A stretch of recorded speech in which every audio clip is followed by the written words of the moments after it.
कोणाला ग? आज सगळे कायदे महिलांच्या बाजूने, शास्त्र सुद्धा महिलांच्या बाजूने. तुमची एवढी बाजू पक्की झाली की तो थोडा चुकला तर तुम्ही त्याला एवढं गुन्हेगार बनवून टाकतात कायद्याच्या चौकटीत.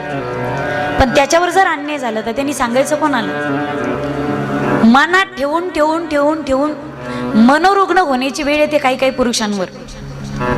कदाचित माझा राग येईल तुम्हाला,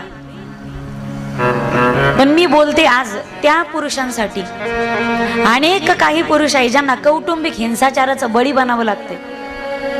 एकाचा फोन आला महाराजांना, ढसाढसा फोनवर रडत होता. मुंबईमध्ये राहतो म्हणे मी, 2 मुली आणि 1 मुलगा आहे. एक दिवस मी म्हटलं मुलाला, अरे बाबा रे, तू अभ्यास करत जा, मी पै ना पै गोळा करतो. पोराने भाजीने भरलेल्या पातेल्याला कढईला लात मारली. बापाने ग्लास भर पाणी मागितलं, तो म्हणे हाताने घे, अजिबात मिळणार नाही.